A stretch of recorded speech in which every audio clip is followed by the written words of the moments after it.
பண்ண போறாங்க. சீக்கிரமா வாங்க, நல்லா நீட்டா நல்லா சுத்தமா வரணும். ஓகேவா? Okay miss.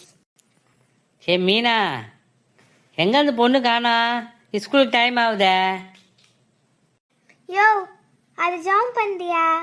எங்கேயோ சண்டே கிளாஸ்லாம் போது போல, அங்கே சொல்லி கொடுக்குறாங்க. டெய்லி ஸ்கூலுக்கு போகும்போது ஜம்ப் பண்ணியா? ஏ சங்கீதா, வா, ஸ்கூலுக்கு டைம் ஆகுதே. இன்னைக்கு வேற இன்ஸ்பெக்ஷன் வராங்க, சீக்கிரமா போகணும்.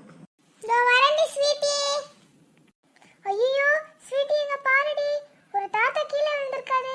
வாடி போய் ஒரு உதவி செய்யலாம். ஏ போடி, இன்னைக்கு வேற இன்ஸ்பெக்ஷன்லாம் வராங்க, மிஸ் எல்லாம் திட்டம். நான் போறேன், நீ வேணா ஹெல்ப் பண்ணு. எனக்குன்னா வந்துச்சு. ஐயா, ஏஞ்சிக்கோங்க ஐயா. ஐயா ஐயா, என்னங்க ஆச்சு? ஏன் கீழே விழுந்திருந்தீங்க? அம்மா, நான் சாப்பிடலம்மா, கேரா ஆயிடுச்சுமா, விழுந்துட்டு இருக்கேன். ரொம்ப நன்றிம்மா. வாங்க ஐயா, உங்களை வீட்டில் எடுத்துட்டு போய் விட்டுட்டு நான் ஸ்கூலுக்கு போறேன்யா. அம்மா மிக்க நன்றிம்மா, கடவுள் உன்னை ஆசீர்வதிப்பாருமா. Miss, may come in miss? உள்ள வரலாமா மிஸ்? ஏய் சங்கீதா, உனக்கு எவ்வளவு திமிரு! நேத்து எத்தனை தடவை சொன்ன நானு சீக்கிரம் வரணும்னு சொல்லிட்டு. என்ன உனக்கு திமிரா உனக்கு?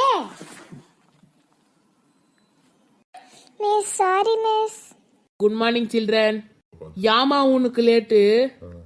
சார், நான் வர வழியில ஒரு பெரியவர் கீழே விழுந்து இருந்தார் சார். எல்லாரும் அவங்களை சுற்றி இருந்தாங்க சார். ஆனால் யாரும் அவருக்கு உதவி பண்ணல சார்.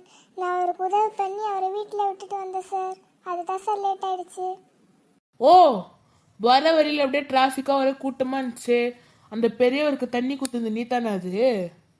ஆமாங்க sir. Very good very good. இது போல் தான் உதவி செய்யணும் மற்றவர்களுக்கு. எப்படிமா உனக்கு இந்த பழக்கெல்லாம் வந்துச்சு? எப்படிமா? சார், எங்கள் வீட்டு பக்கத்தில் சண்டே கிளாஸ் எடுப்பாங்க சார். அங்கே எல்லா பிள்ளைங்களும் போவாங்க சார். நானும் போவேன் சார். போன வாரம் அவங்க நல்ல சமாரியன் கதை சொன்னாங்க சார். அதுபோல் நானும் பிறருக்கு உதவி செய்யணும்னு நினச்சேன் சார்.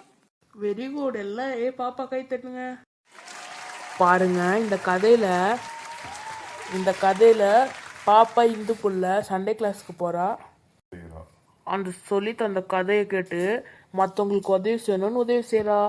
நீங்களும் மற்றவருக்கு உதவி செய்து தேவனுடைய ஆசீர்வாதத்தை பெற்றுக்கொள்ளுங்க.